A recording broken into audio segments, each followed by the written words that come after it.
professional detachment. I slowly dress in front of the mirror, pinning on peculiar emblems, straightening my new purple tie. The latter keeps conjuring the same images from my memory. A desolated residential area, a piece of purple fabric, almost incandescent amongst the grey rubble. I undertake the first assignment in my new paramilitary role today. My voice is shaky as I state my name and raise my ID to the intercom at the academy gates. Good morning, sir. Please report to Section C. The compound resembles a model village in its neatness and uniformity. A series of garrisons, identical and equidistant, flanked by lawns so meticulously preened they have the appearance of astroturf. I see the program coordinator standing to attention at the entrance of Section C. He shakes my hand. Good morning, Mr. Roderick. Good morning, Major. After the briefest of pleasantries, I'm given a formal tour of the grounds. Then we enter the assembly hall for AM roll call. Each cadet responds present to a 4-character code. These are their only identifiers now. Surnames are forgotten, filed away until graduation or ejection from the program. I have a clear view of the back row and something immediately troubles me. C876, I remarked to the Major. She can't be any older than 10. Good eyes, young man. She's 9. 9? A very precocious 9-year-old. Well above average IQ. Scored as high as any of her cohorts in verbal reasoning and problem solving. He grins at me. Don't worry. She'll be 18 when she deploys, same as anyone else. So she'll be in the program for another 9 years. Seems... No, she's projected to finish at the same rate as her peers. It simply means she'll get a head start on what comes next. He glances at his notes. Ah, yes.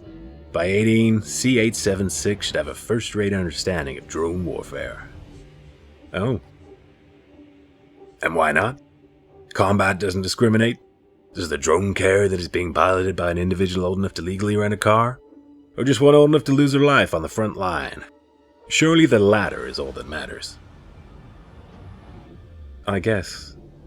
Though none of the cadets look any older than 15. Yes, that's by design. Adolescents and pre-adolescents are malleable. Amendment 21 of the program protocol. You must know it. I return a vacant expression. Cutoff age is now 16. I don't remember that amendment. And the minimum age? Technically, there isn't one. But you'd be hard-pressed to find anyone younger than C876 on the program. Well, I'd hope so. But correct me if I'm wrong, Major. Provided they pass all the aptitude tests, ostensibly, a 6-year-old could enter the program. He laughs. I mean, ostensibly, yes. Such a thing is entirely unheard of, though. There's a world of difference between 9-year-olds and 6-year-olds. I frown again, disturbed by the coordinator's casual indifference. Then why not be explicit? If it's been decided that 16 is the limit, why not make 10 the minimum? Or 11? Or 12? Arbitrary numbers. We work off mental capacity. Nothing more, nothing less. I don't think it's arbitrary. If we can delineate when a child is too young for sex education, surely we can do the same for this. I think I'd rest easier knowing that the children weren't taught to hate and dehumanize before they're taught about the birds and the bees. He laughs. We don't teach anyone to hate, son.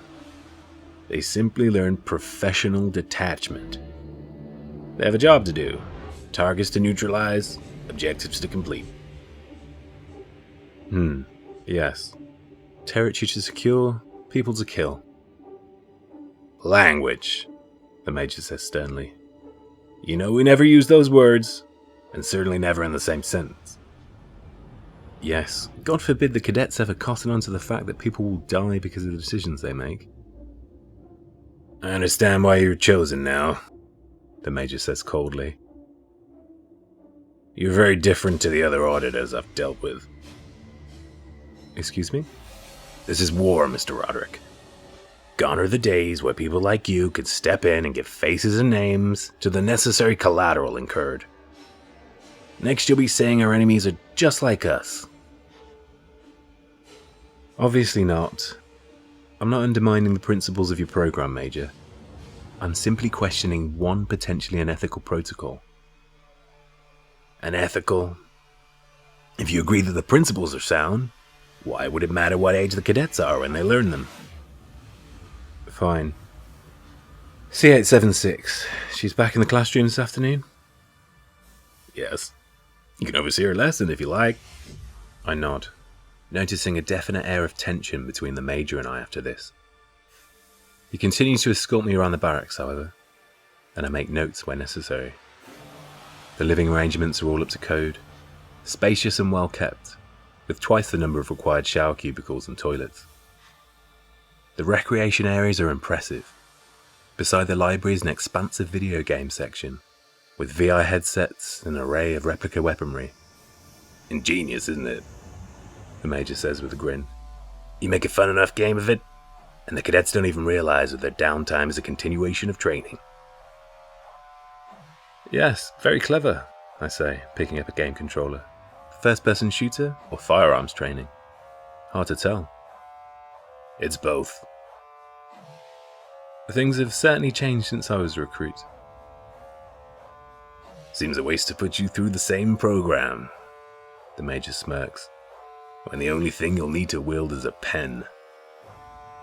I return eye contact and a smirk of my own. Needed more than that in Taiwan, Major. He stiffens up. Peacekeeping? I shake my head. Active duty. 2 tours. Oh, my apologies, sir. I didn't mean... No offense taken, Major. The sudden shift in the man's demeanor is comical. He dispenses with formality. All hints of superiority or derision come absent from his tone. Not only are we suddenly transformed into comrades, brothers in arms, he seems deeply apologetic for the way he'd previously addressed me. Ashamed even. And when we reconvene after lunch, it's evident that he's delved into the archives. Recruits, let me introduce you to Captain Roderick, he gleefully announces to the packed classroom. He's overseeing the program today, making sure that you're all being treated well. Afternoon, recruits, I say, unable to suppress a mild chuckle. These days I'm merely an auditor, so Mr. Roderick is fine. I watch the session with a great deal of interest. C876 is sitting at the back, continually making notes, seemingly more engrossed than many of her peers. I barely recall my own conflict conditioning. Much like deployment, it's all a vague, largely unmemorable blur. Perhaps the tour should have left a greater impression on me. My team stormed several buildings, and I personally neutralized dozens of targets. All I seem to remember are the debriefings, though. The shared feeling of elation back at the barracks, knowing we'd all played our parts well and lived to tell the tale. The lesson is lively and interactive, but nothing the instructor says seems like new information. He fields a few questions about the enemy, and I'm intrigued to see C876 raising a hand and asking a few of her own. I have to keep reminding myself that she's only 9 years old. Their values are completely alien to our own, the instructor replies. Where we place importance on family and freedom, their only regard is for the functionality of their overall system. Individual life is dispensable to them. Only the state matters. This is what makes them our enemy, boys and girls. Much like vermin, or other invasive species, they must be immobilized, halted in order for good to prevail, for freedom and democracy to triumph. I feel palpitations in my chest as regards C876 nodding and happily taking down notes. At the end of the session, the students' chairs all recline in unison. Then functionaries in lab coats work their way along each row. administering injections with zero resistance from the cadets. This procedure is clearly routine to them. What are they doing? It's just a short-acting sedative for the debrief. When all the children have succumbed to the medicine, a loud recording starts to play. It's a series of catechisms, uttered in the style of an automated hypnotist. Some are merely reiterations of statements just heard, while others are entirely different. The target is merciless, with no regard for life. The target must be stopped. The target cannot love or feel compassion. All trace of them must be neutralized. At this point, it feels like I've taken a rifle butt to my solar plexus. I excuse myself and hurry into the bathroom, splashing cold water on my face at the sink. I see the flash of purple from my tie in the mirror, and it prompts the same memory, more vivid now than ever. A desolated residential area.